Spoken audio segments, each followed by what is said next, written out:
드디어 바울이 로마에 당도했습니다. 로마에 당도했는데 바울이 있는 곳이 감옥이 아니고 바울이 있을 집을 정하도록 허락을 받은 것 같아요. 이런 당시에 제도가 있었다 그래요. 바울은 자기 비용으로 집을 정하고, 다만 가택연금이 되니까 사슬의 메인 상태로 집에 있었고 군인이 이제 지킵니다. 로마에 갔어요. 근데 그 17절의 증언을 보니까 사흘 후에 바울이 유대인 중 높은 사람을 청하여 그들이 모인 후에 말을 합니다. 전 이걸 보면서 참 바울은 대단하다, 그런 생각했어요. 그 대단하다의 제 평가에는 어쩜 이렇게 한결같을까? 어쩜 이렇게 끝까지 유대인에 대한, 자기 형제들에 대한 생각과 사랑을 포기하지 않았을까? 바울은 거기에서도 유대인들을 불러요. 그러니까 디아스포라 유대인들이 많이 모여 살던 곳이 로마였어요. 물론 지금은 이게 바울이 로마에 간 게 AD 60년경으로 생각이 되는데, 그때는 네로 황제가 통치를 시작한 지 얼마 안 됐을 때예요. 그 전에 있던 황제가 클라우디우스 황제인데, 클라우디우스 황제가 그리스도인들이 아니고 유대인들이 로마에서 시끄럽게 소요를 일으켰기 때문에 클라우디우스 황제가 이게 추방령을 냅니다. 그래서 로마에 살던 유대인들이 다 쫓겨나요. 그래서 브리스길라와 아굴라를 만나는 거잖아요, 바울이. 그러다가 이제 다시 네로가 황제가 되면서 이 황제가 되면 뭔가 새로운 걸 만들어 주잖아요. 그러니까 그 클라우디우스 황제의 칙령을 이제 폐지합니다. 그래서 다시 로마에 이제 유대인들이 가서 살게 돼 있는 거죠. 그러니까 로마도 유대인들이 꽤 많았어요. 근데 그 유대인들을 부른 거예요. 근데 여러분, 이 유대인들은 어떤 사람들이에요? 바울을 참소하고 고소한 사람들이잖아요. 복음을 전했음에도 불구하고 복음을 늘 거절했던 사람들이에요. 그런데 바울은 이들을 부릅니다. 그러니까 우리가 이제까지 바울이 어디서든지 전도하는 전도 여행을 쭉 쫓아왔는데, 바울이 선교하고 전도할 때마다 먼저 유대인들에게 갔어요. 그리고 그들이 거절했을 때 이방인들에게 갑니다. 일관되죠. 변함없어요. 신실해요. 나는 저와 여러분들이 이런 사람이었으면 좋겠어요. 자녀들 양육할 때도 그렇다 그럽니다. 이렇게 하면 아버지한테 혹은 어머니한테 혼나지가 자녀들이 알아야, 그래야 비로소 자녀들이 지켜야 할 이 소위 펜스가 생겨요. 이 지침이 생기는 거죠. 어쩔 때는 똑같은 잘못을 했는데 엄마가 기분이 좋을 때는 용서를 했다가, 어쩔 때는 막 무지개 맞고 이러면은 아이들이 헷갈리는 거예요. 그러면 이 디시플린이 안 되는 거죠. 항상 같은 일이 됐을 때, 같은 상황이 됐을 때 아빠, 엄마의 반응이 예측할 수 있는 일관성이 있어야 된다는 겁니다. 근데 바울은 일관성 있게, 그리고 어쩌면 그렇게 유대인들을 끊임없이 부릅니까? 그리고 이제 바울이 뭐라고 얘기하냐면, 자신에 대해서 얘기합니다. 여러분 형제들아, 내가 이스라엘 백성이나 우리 조상의 관습을 배척한 일이 없는데 예루살렘에서 로마인 손에 죄수로 내준 바 되었으니, 로마인은 나를 신문하여 죽일 죄목이 없으므로 석방하려 하였으나 유대인들이 반대하기로 내가 마지 못하여 가이사에게 상소하며 내 민족을 고발하려는 것이 아니다. 이러므로 너희를 보고 함께 이야기하자고 청하였으니 이스라엘의 소망으로 말미암아 내가 이 쇠사슬에 매인 바 되었노라. 여러분, 지금 바울은 죄수로 로마에 왔잖아요. 그러니까 죄수로 로마에 온 바울의 형편은 그렇게 좋은 형편이 아닙니다. 그가 그렇게 좋은 상황이 아니에요. 그런데 그가 좋은 상황이 아님에도 불구하고, 좋은 형편이 아님에도 불구하고, 그는 왜 가자마자 사흘이 되자 그 유대인들을 불러서 내가 여러분들에게 전할 소식이 있습니다, 나하고 얘기 좀 합시다 라고 말할 수 있었을까? 부끄럽지 않을 수 있었을까? 여러분, 우린 살아가면서 내가 지금 형편이 이래가지고, 내가 지금 형편이 이래서 내가 이 말을 못하겠어요, 이렇게 느낄 때가 있습니다. 뭐 그럴 수 있어요. 근데 우리가 이런 어떤 사람들을 만나고 어떤 상황을 우리가 해결하고 다루어갈 때 우리는 되게 우리 형편이 좋고 내가 지금 득이했을 때, 그 사람이 봤을 때도 내 형편이 괜찮을 때 되게 우리는 누군가에게 어떤 설득을 하려고 합니다. 그런데 내 상황이 생각보다 그렇게 좋지 않았을 때 우리는 그 사람들하고 만나는 거 불편해해요. 힘들어해요. 그런데 여러분 기억하세요. 항상 모든 사람에게 우리가 형편이 좋을 수는 없습니다. 여러분이 항상 모든 사람에게 다 환영받을 수 없어요. 경우에 따라서 우리는 우리 상황이 어렵고 힘들고 어려울 수 있다 이 말이에요. 그런데 문제는 말이죠, 그런 어렵고 힘든 상황이 있을 때 내가 형편이 좀 다른 사람 보일 때 오늘 사슬에 매인 것과 같이, 사슬에 매인 것과 같이 다른 사람 볼 때 그렇게 그닥 좋아 보이지 않을 때, 그때 우리가 확인해야 될 우리 마음 가운데 점검은 무엇인가 하면, 내가 무엇 때문에 이 상황에 있는가예요. 나는 무엇 때문에 거절당하고 있는가예요. 나는 무엇 때문에 이 어려움을 겪는가예요. 바울은 부끄럽지 않았어요. 그는 비록 사슬에 매였지만, 그가 지금 이렇게 영어의 몸이 되었지만, 그가 로마의 죄수로 끌려왔지만 그는 부끄럽지 않았다고요. 왜? 내가 지금 이 형편된 이유가, 내가 지금 이 사슬에 매인 이유가 이스라엘의 소망 때문이기, 이스라엘의 소망 때문에 내가 이 어려움을 겪고 있는 거기 때문에 그는 부끄럽지 않은 거예요. 그 바울은, 그가 아그리빠 왕에서도 그렇게 얘기했잖아요.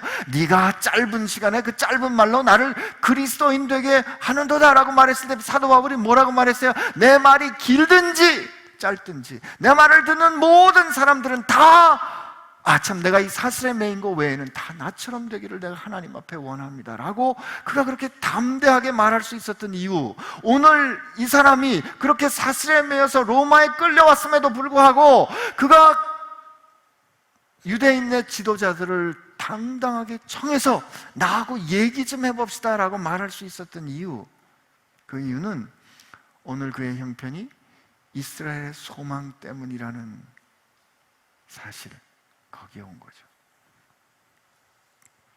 여러분과 제가 살다가 어려움 겪을 수 있습니다. 거절당할 수 있어요. 근데 그 거절당할 때 그 거절당함이 이스라엘의 소망, 그 이스라엘의 소망이 뭔지 우리 조금 이따 보겠지만, 그 거절당하는 이유가 하나님의 나라와 우리 주님의 통치 때문에 거절당하는 거라면 여러분 부끄러울 필요 없어요. 그 얘기 조금 더 우리 따라가 보면, 사도 바울이 자기 그 일관되게, 그리고 지금 이걸 통해서 우리는 사도 바울의 삶에 대한 그런 태도를 볼 수 있잖아요. 근데 그런데 사도 바울의 이 말에 대해서 그들이 이렇게 말합니다. 21절에 이렇게 돼 있잖아요. 그들이 이르되 우리가 유대에서 내게 대하여 편지 받은 일도 없고 또 형제 중에 누가 와서 내게 대하여 좋지 못한 것을 전하여 이야기한 일도 없느니라. 여러분, 지금 그 사도 바울은 그래도 지난주에 읽은 거 보면 로마에 있는 그리스도인들이 사도 바울을 데리고 가서 이렇게 마중 왔잖아요. 사도 바울 상당히 유명한 사람이에요. 그죠? 사도 바울이 겪어낸 일이 다 사람들이 그 관심을 가지고 들었을 만한 사람이에요. 이미 로마에 사도 바울이 여기 오기 2년 전쯤에 이미 로마서 편지 썼거든요. 관심이 있을 만한 사람이에요. 그런데 오늘 사도 바울이 사람들을 청했는데 너에 대해서 들은 바도 없고, 너에 대해서 좋은 소리 한 사람고, 추천의 편지를 받은 바도 없고, 그렇다고 나쁜 소리를 우리가 들은 것도 없다. 저는 이 말씀 보면서 어떤 생각을 했냐면, 사람들이 생각보다 우리 삶에 대해서 그렇게 별로 관심이 없구나. 기억하십시오. 남편들은요, 아내들에게 신경 써야 됩니다. 아내들은요, 남편들에게 신경 써야 되고요. 자식들은요, 부모님께 감사해야 돼요.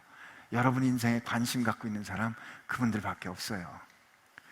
그리고 진짜 우리 삶에 대해서 뜨거운 관심과 뜨거운 열심을 갖고 계신 분은 예수님밖에 없습니다. 다른 사람들 우리 인생에 대해서 그렇게 관심 갖고 있지 않아요.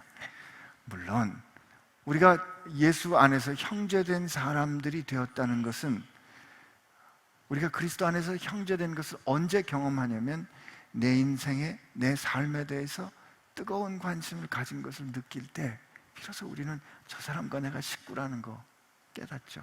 사람들 우리 인생에 대해서 그닥 관심 갖지 않습니다. 그러니까 다른 사람의 말에 그렇게 너무 괴념하지 마세요. 저 사람이 나를 어떻게 볼까? 저 사람이 나를 어떻게 생각할까? 저 사람이 나에 대해서 뭐라고 말했나? 이거 신경 쓰기 이전에 하나님께서 나를 어떻게 보고 계실까? 하나님이 지금 내게 뭐라고 말씀하셨을까? 이거를 먼저 생각하는 여러분 되시기를 축복합니다. 근데 그들을 청하여, 바울이 간절히 청하니까, 이에 우리가 너의 사상이 어떠한가 듣고자 하니 이파에 대해서는 어디서든지 반대가 있는 줄, 반대받는 줄 알기 때문이다. 지금 사도 바울이 이들하고 얘기를 하자 그랬는데, 사도 바울이 속한 이 예수 그리스도를 좇는 사람들에 대해서, 저 사람 때문에, 그 클라우디우스 황제가 저 사람들 때문에 우리를 로마에서 내쫓았어 라고 지금 이미 좋지 않은 평가를 받고 있다는 걸 가지고 시작하는 거예요. 상황은 그렇게 쉽지 않습니다. 그러자 23절에 보니까 그들이 날짜를 정하고 그들이 유숙하는 집에 많이 왔대요. 날짜를 정했어요. 그러니까 우연히 한 거 아닙니다. 우리 내일 성탄절 예배에, 일부 예배에는 세례식을 하고 30분이 세례를 받아요. 굉장하죠? 별로 안 놀라세요? 30분이나 세례를 받는다. 그다음에 2부 예배에는, 11시 반 예배에는 전도 예배를 해요. 누군가에게 복음을 전할 때 우리가 준비해야 돼요. 여기 보니까 날짜를 정했어요. 날짜를 정할 때 사도 바울이 얼마나 늘 전하는 거지만 준비했겠어요? 그가 유숙하는 집에 많이 오니 바울이 아침부터 저녁까지 강론하며 두 가지를 전했어요. 첫째, 하나님의 나라를 증언하고, 둘째는 모세의 율법과 선지자의 말을 가지고, 이건 모세의 율법과 선지자의 말이란 구약 전체를 받는 말이에요. 그래서 구약 전체를 가지고 예수에 관하여 설득한 거예요. 권한 거예요. 이게 무슨 뜻인가 하면, 그 뒤에 우리 31절을 먼저 가보면, 하나님의 나라를 전파하며 주 예수 그리스도에 관한 모든 것을 담대하고 거침없이 가르치더라 그랬잖아요. 그러니까 이게 바울이 전한 메시지 두 가지 핵심인데, 이게 하나님의 나라를 전파하는 이게 앞에는 증언했다고 돼 있고, 그 다음에 나오는 모세의 율법과 선지자의 말을 가지고 예수에 관하여 권한 것이 주 예수 그리스도에 관한 거예요. 자, 보세요. 예수 그리스도는 신앙 고백입니다. 예수님이 성이고 그리스도가 이름이 아니에요. 그렇게 알고 계신 분들 혹시 계셨어요? 아니죠. 예수는 그리스도다예요. 그분이 메시아. 이게 예수께서 구원하신다. 이게 무슨 뜻이냐면, 모세와 선지자들이 그렇게 대망하고 고대했던 그 구약의 모든 약속이 예수님을 통하여 성취되었다, 이거예요. 이스라엘이 하나님께서 다시 내가 내 영광을 돌이키리라 라고 에스겔을 통해서, 스가랴를 통해서 보여주셨던 그 약속과 하나님의 열심이 마침내 예수 그리스도를 통해서 성취되었다. 이게 예수 그리스도. 그 하나님께서 이루시는 그 하나님의 구원이 결정적으로 시작되었다. 이게 예수 그리스도예요. 그 결정적으로 시작된 그 예수님을 통해서 우리 가운데 돌아오신 하나님께서, 그 예수께서 주이시다, 왕이시다. 그 하나님께서 이제 직접 우리 가운데서 통치하기 시작하셨다. 이게 하나님의 나라입니다. 여러분, 하나님의 나라는 기본적으로 하나님의 통치예요. 하나님의 통치. 그러니까 이게 한 가지 현실인 거예요. 하나님께서 예수를 통하여 우리 가운데 돌아오셨고, 그 돌아오신 하나님이 유월절 어린 양으로 우리로 완전한 출애굽을 하셔서 이제 하나님의 나라, 그분의 통치 가운데 들어가게 하셨는데, 그 예수 그리스도께서 우리의 왕 되신다. 여러분, 이게 우리가 살아내야 되는 여러분과 제 삶의, 예를 들면 DNA고요, 여러분과 제 삶의 주춧돌이고요, 여러분과 기둥이고요, 여러분과 제가 살아낸 기준이고, 우리가 어떤 결정을 내려야 할 때, 우리가 고민해야 될 때 항상 마지막으로 물어야 하는 최고의 가치예요. 하나님의 다스림, 주 예수 그리스도의 왕되심. 이게 모든 걸 결정하는 거예요. 이거를 사도 바울이 간절히 권했어요. 간절히 권했어요.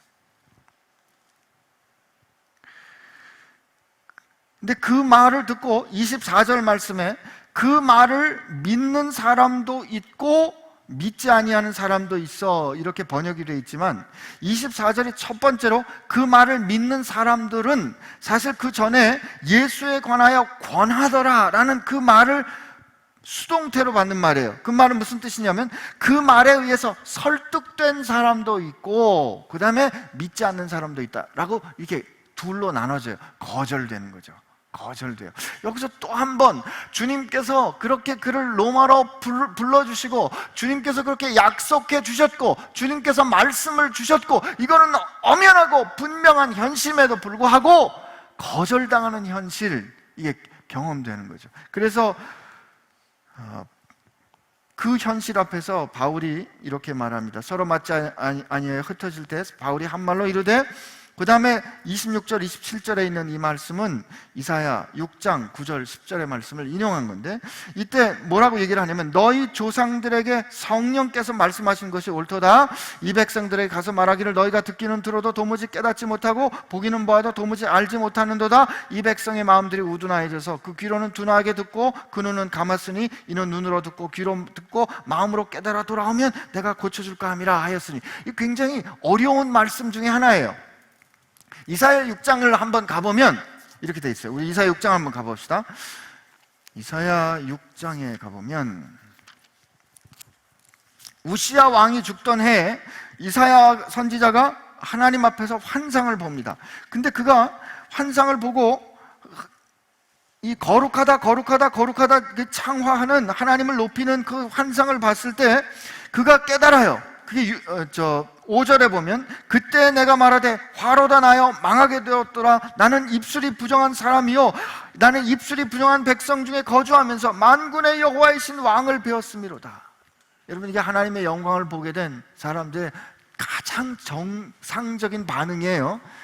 나 죽게 되었습니다. 그랬더니 그 중에 스랍 중에 한 사람이 부젓가락으로 제단에서 집은 바 핀 숯을 손에 가지고 내게 와서 내 입술에 대고 나를 정결케 해줘요. 그때 말씀을 들읍니다. 그때 뭐라고 말씀을 들으니까 또 내가 주의 목소리를 들으니 주께서 이르시되 내가 누구를 보내며 누가 우리를 위하여 갈꼬. 그때 내가 이르되 내가 여기 있나이다 나를 보내소서.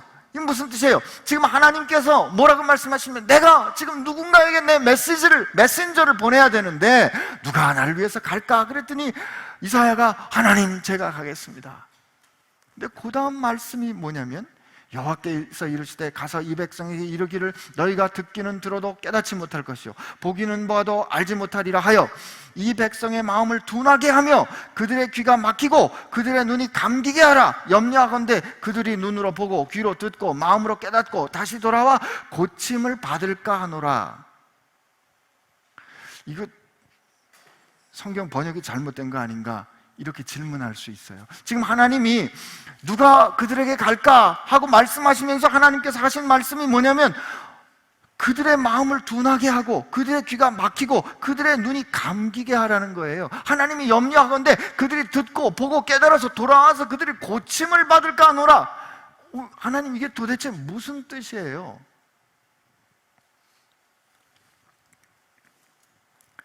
그때 이사야가 묻습니다. 이 말은 무슨 뜻인가 하면 지금 하나님이 너는 가서 내 메시지를 전해. 근데 그들로 하여금 봐도 보지 못하게 하고 들어도 듣지 못하게 하고 생각해도 깨닫지 못하게 해. 이건 심판입니다. 심판.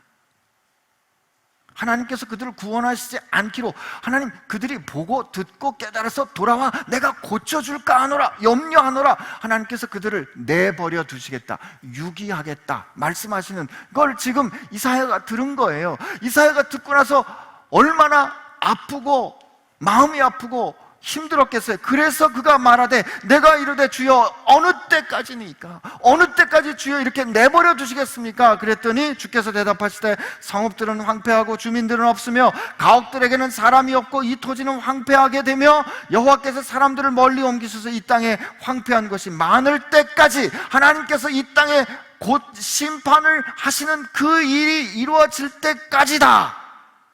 만약에 여기까지만 있었으면 절망했을 텐데, 그 중에 10분의 1이 아직 남아있을지라도 이것도 황폐하게 될 것이나 밤나무와 상수리 나무가 배임을 당하여도 그 그루터기는 남아있는 것 같이 거룩한 씨가 그 땅에 그루터기가 될 것이다 라고 하나님께서 희망을 약속해 주세요. 지금 사도 바울은 그 이사야가 경험했던 것과 같은 똑같은 현실을 경험하고 있는 거죠. 주께서 지금 새로운 일을 행하셨고 하나님의 나라가 이미 예수님을 통하여 도래했고 하나님의 나라는 왔고 다시 오실 주님을 기다리는 그 시간을 우리가 살아가고 있는데, 지금 주께서 우리를 통치하고 계신데, 성령 하나님께서 우리 가운데서 통치하고 계시는 그 현실을 깨닫지 못하는 그들 앞에서 얼마나 바울이 힘들고 괴로웠겠어요. 근데 바울이 로마서 9장, 10장, 11장에 보면 이 일에 대해서 바울이 그의 고민을 쓰는데 로마서 11장에 보면 이방인이 충만한 수에 이르게 되면 그때 유대인들이 돌아올 것이다 라는 하나님의 신비를 그가 고백합니다. 저는 참 이걸 보면서, 지금 생각해 보세요 여러분. 우리가 바울이라고 생각하면 유대인들에 의해서 배반당했어요. 유대인들에 의해서 살해 위협을 당했어요. 유대인들에 의해서 돌 맞았어요. 유대인들에 의해서 그가 버림을 받았어요. 자기를 괴롭히는 사람들은 유대인들이에요. 그런데 그가 그 유대인들을 어딜 가든지 제일 먼저 유대인들을 사랑하고 제일 먼저 유대인들을 끌어안는 그의 태도, 그의 마음의 이런 결정, 이건 도대체 이유가 뭐냐고요. 도대체 어떻게, 뭐 때문에 이렇게 된 거냐 이거죠. 저 한참 생각하다가 고린도후서에 있는 말씀, 고린도후서 5장에 있는 그 말씀, 그리스도의 사랑이 우리를 강권하시도다. 그리스도의 사랑이 나를 컴펠링 하시도다. 그리스도의 사랑이 나를 어쩔 수 없이 나를 그렇게 이끌고 가시도다. 그 이스라엘의 소망, 이 이스라엘의 소망이 지금 성취됐거든요. 예수 그리스도의 나심과 그의 죽으심과 사심과 부활하심으로 말미암아 하나님의 나라가 시작되었고 주님께서 통치하시는 이 이스라엘이 구원될, 그리고 과거의 이스라엘이 아니라 이제는 예수 그리스도 안에서 한 백성이 만들어지는 이 소망이 성취되었는데, 그 사랑이, 그 하나님의 사랑이, 나를 위해 행하신 그 하나님의 사랑이 바울로 하여금 강권하는 거죠. 어쩔 수 없이 다시 100번 배반을 당해도 101번 일어나게 하는 그 사랑인 거죠. 나는 그가 이렇게 했던 이유는 그리스도의 사랑을 알았기 때문이라고 생각합니다. 내가 오늘 그렇게 못 사는 이유는 예수님의 사랑을 몰랐기 때문에. 내가 오늘 그렇게 못 사는 이유는, 내가 그렇게 나를 배반하는 사람에게 다시 가고 싶지 않은 이유는 나는 아직 그리스도의 사랑을 모르기 때문에. 여러분, 그래서 우리가 성탄을 기억해야 합니다. 그래서 우리가 성탄을 다시 회복해야 돼요. 언제부턴가 우리 성탄은 그냥 산타클로스의 성탄이 됐지, 그 하나님의 열심을 기억하지 못하는 성탄이 됐다 이 말이죠. 선물 교환이나 하고, 우리 좀 전에 그 어린 주 예수 눌 자리 없어. 그 귀하신 몸이 구유에 놓였다 그랬거든요. 그 어르신 주 예수 눌 자리 없어 구유에 놓이신 그 아이의 나심이 여호와의 열심이라고요. 이사야 9장에 보면 말이죠,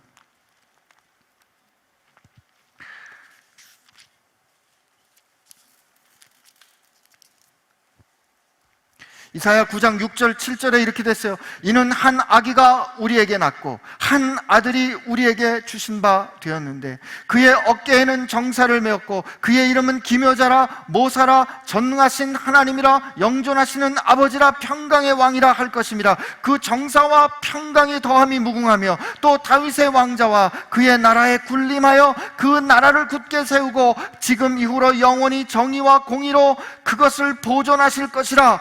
만군의 여호와의 열심히 이를 이루시리로다. 만군의 여호와의 열심히 이를 이루셨어요. 근데 어떻게 이루셨다고요? 말구유의 나심으로 이루신 거죠.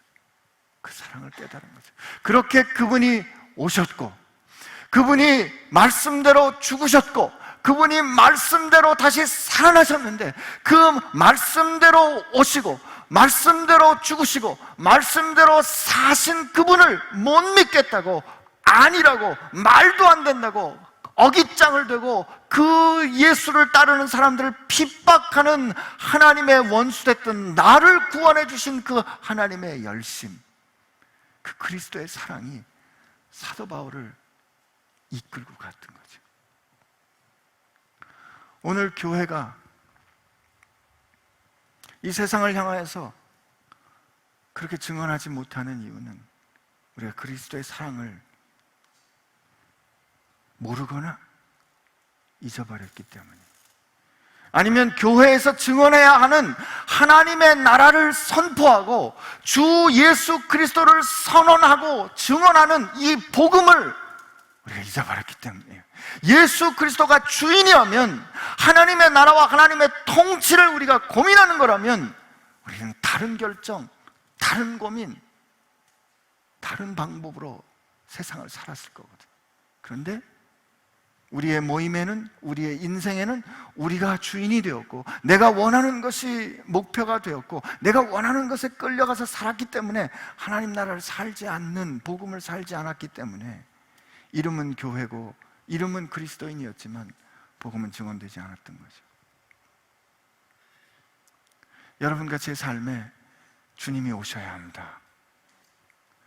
여러분, 우리는 주님, 이 성탄절은 말이에요, 그 옛날 오신 주님을 기억하는 거 맞아요.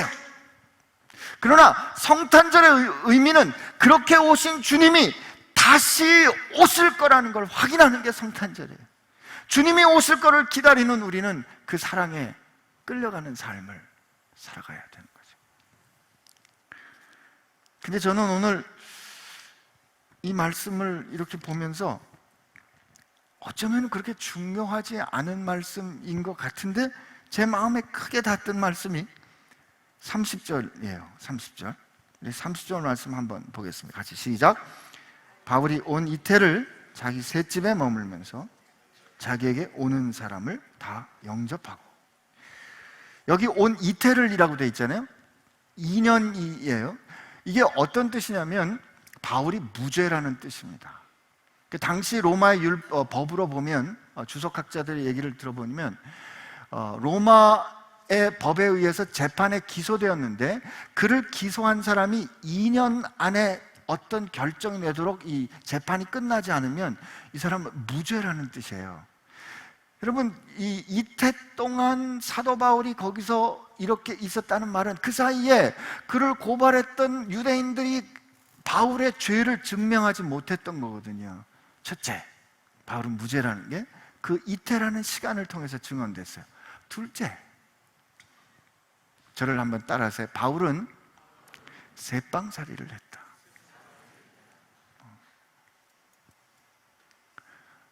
요즘은 병원 입원할 때 무슨 자택, 전세 이런 거 아직도 쓰는 데가 있나 모르겠어요. 바울은 새빵살이 한 거예요. 저는 이게 성경 말씀 준비하면서 너무 은혜가 되는 거예요. 바울은 하나님의 나라를 증언하고 예수 그리스도의 왕되심을 선포하는데, 그 뒤에 하나님의 나라를 전파했다. 이게 왕의 권세를 가지고 공적으로 선언하는 게 이게 하나님의 나라를 전파하는 건데, 세방에서 우리는 이렇게 생각할 때, 하나님의 나라를 영광으로 선언하려면 그래도 자기 건물 정도는 있어야지 라고 생각할 수 있잖아요. 얼마나 우리가 교회의 본 모습에서 멀리 와 있는가를 전 이걸로 깨닫게 되면서, 저는 우리가 지금 여기서 새빵살이 하는 게 얼마나 감사한지 모르겠어요. 저만 좋은가 보죠? 우리가 이 생각을, 이 현실을 받아들일 수만 있으면 우리한테 굉장한 역동성이 생겨요. 지금 교회가 어느새 힘이 조금 생기면 돈 모아가지고 건물을 짓잖아요. 돈 모아서 건물 짓는 순간 여기가 좋사오니 하고 움직일 수가 없어요. 근데 새빵 살면 말이죠, 우리가 지난 생각해보니까 사도행전 말씀을 2016년 8월 14일부터 시작했더라고요. 지난 1년 반 동안 참 여러 가지 일들이 있었어요. 근데 그 중에 한 가지, 우리가 여기 이사 온 거 있어요. 우리가 만약에 우리 건물이 있었으면 이렇게 안 됐겠죠, 그죠? 근데 새 살다가 그 건물이 팔린다 그러니까 이사 왔어요. 이사 오게 됐어요. 근데 여러분, 하도 여러 번 얘기해서 이제는 조금 지겨우시죠? 우리가 어떻게 여기 오게 됐는지. 근데 그 여기 오게 되는 그 과정 가운데 우리가 하나님 앞에서 고민했던, 하나님 앞에서 붙잡고 씨름했던 그 원칙들 말이에요. 그 기도하는 과정 가운데 하나님이 뭘 보여주셨는가? 주님이 우리의 주인 되신 것을 가르쳐 주신 거란 말이에요.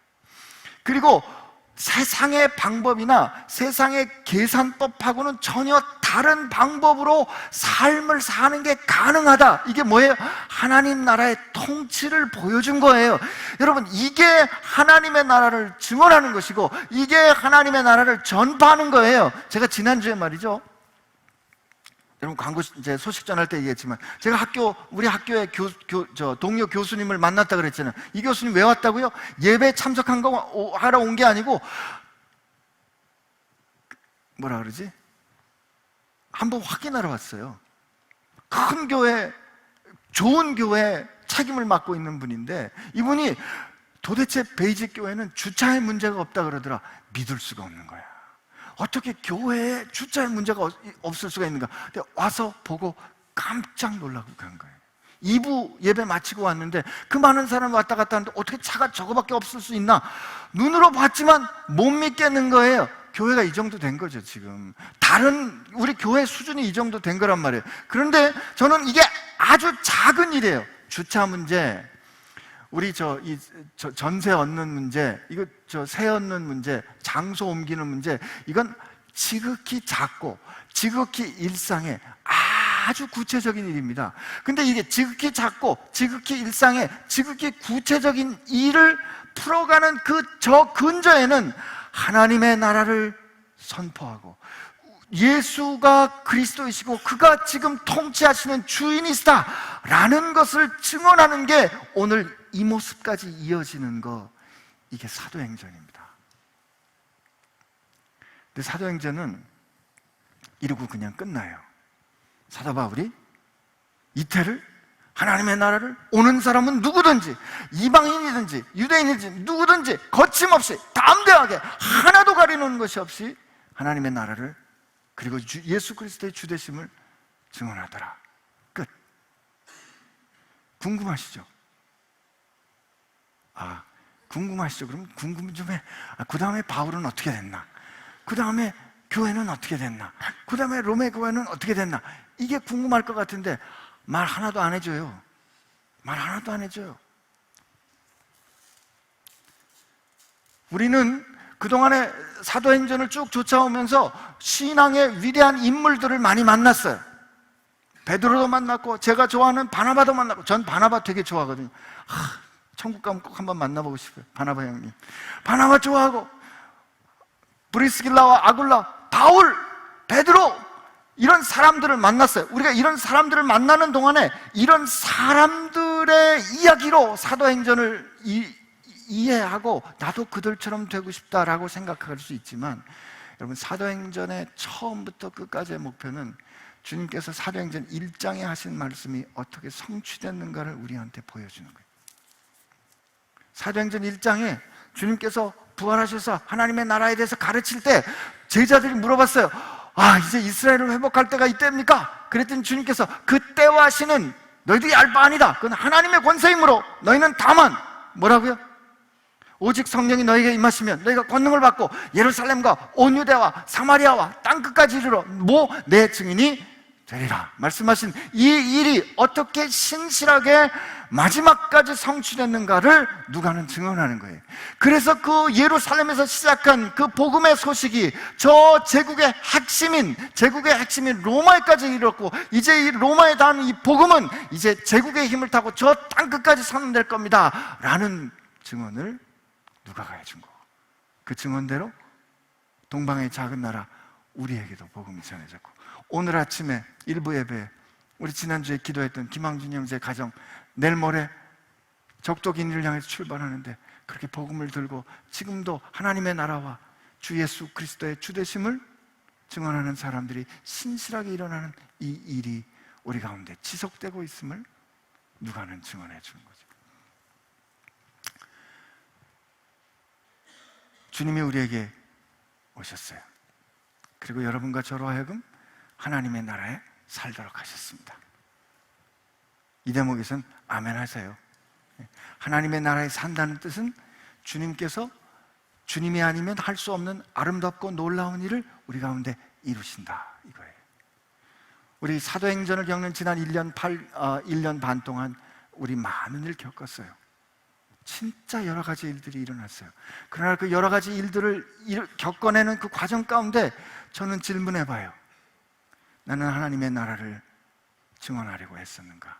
그리고 나는 이 모든 상황 가운데 예수께서 주인인 것을 결정을 했는가? 나는 그랬는가? 우리는 그랬는가? 베이직교회는 그랬는가? 교회는 그랬는가? 이 질문과 이 물음이 우리 가운데 떠나지 않는다면 성령께서 우리를 마침내 우리로 신실한 증인의 자리에 이끌어 가실 줄로 믿습니다.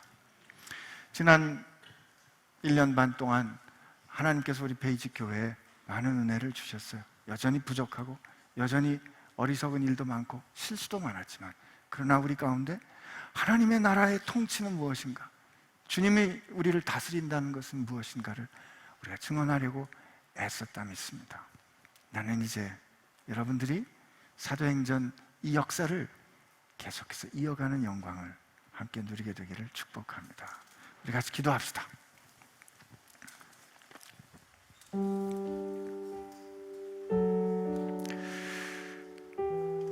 하나님, 우리로 하여금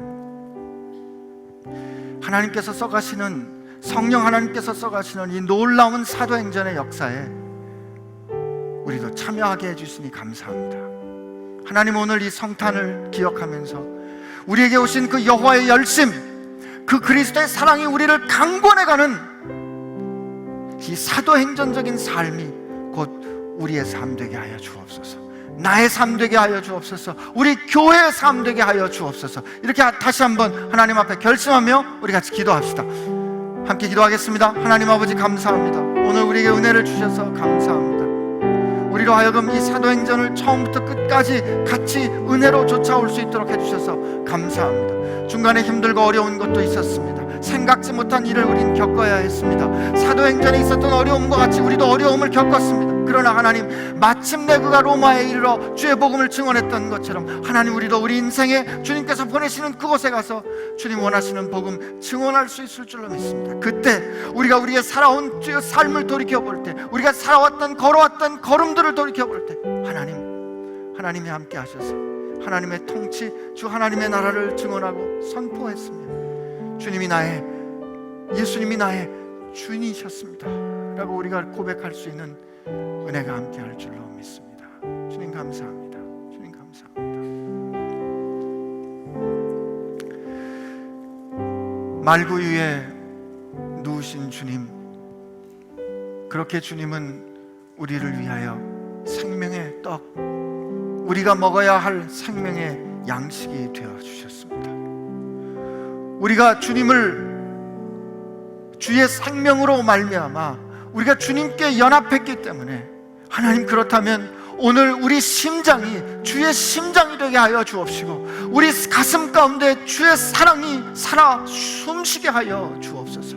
그래서 오늘 우리 사도 바울처럼 그리스도의 사랑에 강권하여 이끌림 받는 삶, 그래서 복음을 들어야 하는 사람들에게 가서 말이 아니라 능력으로, 설득이 아니라 우리 삶에 일어난 강력한 증언으로 그들에게 하나님의 나라와 예수 그리스도의 주되심을 증언할 수 있는 저희들 되게 하여 주옵소서.